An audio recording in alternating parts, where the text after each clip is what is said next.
Hi, ಇವತ್ತೊಂದು design ತೋರಿಸ್ತಾ ಇದ್ದೀನಿ ನೋಡಿ. ಇದು ಬೇಬಿ ಕುಚ್ಚು ಹಾಕಿ ಅದ್ರ ಮೇಲೆ ಬೀಡ್ಸ್ ಸ್ಟಿಚ್ ಮಾಡೋದು. ಈ ಡಿಸೈನ್ ತುಂಬ ಚೆನ್ನಾಗಿದೆ.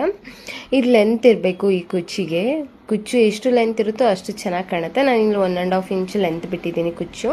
ಥ್ರೆಡ್ಡು 130 ಸ್ಟ್ಯಾಂಡ್ಸ್ ಥ್ರೆಡ್ ಸುತ್ತಕೊಂಡು ಅದರಲ್ಲಿ ಕುಚ್ಚು ಹಾಕ್ತಾಯಿದ್ದೀನಿ. ದಪ್ಪಗೆ ಉದ್ದಕ್ಕಿದ್ರೆ ಈ ಕುಚ್ಚು ತುಂಬ ಚೆನ್ನಾಗಿ ಕಾಣುತ್ತೆ ನೋಡಿ. ಫಸ್ಟ್ ನಾರ್ಮಲ್ ಬೇಬಿ ಕುಚ್ಚು ಹೇಗೆ ನಾನು ಹಾಕೋತೀನಿ ಅದೇ ಥರನೇ ಹಾಕೊತಾ ಇದ್ದೀನಿ. 3 ಲಾಕ್ ಹಾಕ್ಕೊಂಡು ನೀಡಲ್ನ ಮಿಡಲ್ಗೆ ಇನ್ಸರ್ಟ್ ಮಾಡಿ ಲಾಕ್ ಮಾಡ್ಕೊತಾ ಇದ್ದೀನಿ. ಆಮೇಲೆ ಸ್ಯಾರಿ ಪಲ್ಲು ಕಲರ್ ಥ್ರೆಡ್ ತೊಗೋಬೇಕು. ಯಾವಾಗಲೂ ಅಷ್ಟೇ ಸ್ಯಾರಿ ಪಲ್ಲು ಕಲರ್ ಥ್ರೆಡ್ ತೊಗೊಂಡು ಅದನ್ನು 2 ಸ್ಟ್ಯಾಂಡ್ಸ್ ಥ್ರೆಡ್ನ ಸೂಜಿಗೆ ಹಾಕ್ಕೊಂಡಿದ್ದೀನಿ. ಸೊ ಅದು 4 ಆಗುತ್ತೆ. ಆಮೇಲೆ 4 mm ಮತ್ತು 2 mm ಬೀಡ್ಸ್ನ ನಾನು ತೊಗೊಂಡಿದ್ದೀನಿ. ಇಲ್ಲಿ ಚೆನ್ನಾಗಿ ಕಾಣ್ತಿದೆ. ಫಸ್ಟು 4 mm ಮತ್ತು 2 mm ಮತ್ತು 4 mm ಬೀಡ್ಸ್ ತೊಗೊಂಡಿದ್ದೀನಿ.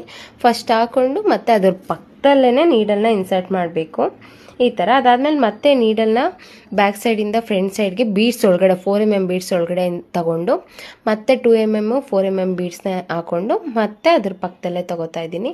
ಮತ್ತೆ ಬೀಡ್ಸ್ ಒಳಗಡೆಯಿಂದನೇ ಮತ್ತೆ ಥ್ರೆಡ್ ತೊಗೊಂಡು ಮತ್ತೆ 2 mm ಮತ್ತು 4 mm ಬೀಡ್ಸ್ನ ಹಾಕಿ ಅದನ್ನು ಪಕ್ಕದಲ್ಲೇ ಇನ್ಸರ್ಟ್ ಮಾಡಬೇಕು. ಗ್ಯಾಪ್ ಕೊಡಬಾರ್ದು. ಸ್ವಲ್ಪ ಒಂದು 4 ಥ್ರೆಡ್ ಅಷ್ಟು ಗ್ಯಾಪ್ ಕೊಟ್ಟು ಇನ್ಸರ್ಟ್ ಮಾಡ್ಕೋಬೇಕು. ಮತ್ತು ಬೀಡ್ಸ್ ಒಳಗಡೆಯಿಂದನೇ ನೀಡಲ್ ತೊಗೋಬೇಕು. ಆವಾಗ ಈ ಡಿಸೈನು ಕರೆಕ್ಟಾಗಿ ನೀಟಾಗಿ ಬರುತ್ತೆ ನೋಡಿ. 2 mm 4 mm ಬೀಡ್ಸ್ ಹಾಕ್ಕೊಂಡಿದ್ದೀನಿ. ಪಕ್ಕದಲ್ಲೇ ಚುಚ್ಚಿ ಮತ್ತು ಈಗ ಬೀಡ್ಸ್ ಒಳಗಡೆಯಿಂದ ನೀಡಲ್ ತೊಗೊತಾ ಇದ್ದೀನಿ. ತೊಗೊಂಡು ಮತ್ತೆ 2 mm ಮತ್ತು 4 mm ಇನ್ನೊಂದು ಬೀಡ್ಸ್ ಹಾಕ್ಕೊತಾ ಇದ್ದೀನಿ ನೋಡಿ. ಈ ಥರ ಬರ್ತದೆ. 4 mm ಬೀಡ್ಸು 6 ಬೀಡ್ಸ್ ಬರುತ್ತೆ. 6 ಬೀಡ್ಸ್ ಬಂದರೆ ನೀಟಾಗಿ ಫಿನಿಶಿಂಗ್ ಬರುತ್ತೆ. ಈ ಕುಚ್ಚನ್ನ ನೀವು ತುಂಬ ಹತ್ರನೂ ಹಾಕೊಬೇಡಿ, ಸ್ವಲ್ಪ ದೂರ ಹಾಕೊಳ್ಳಿ.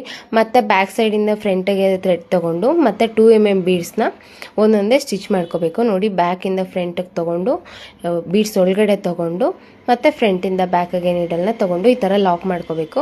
ಪ್ರತಿಯೊಂದು ಬೀಡ್ಸ್ಗೂ ಇದೇ ಥರನೇ ಲಾಕ್ ಮಾಡ್ಕೋಬೇಕು. ಆವಾಗ ಫಿನಿಶಿಂಗು ತುಂಬ ನೀಟಾಗಿ ಬರುತ್ತೆ. ನಿಮಗೆಲ್ಲೂ ಏನು ಬಿಚ್ಚೋಗೋ ಚಾನ್ಸಸ್ ಇರಲ್ಲ.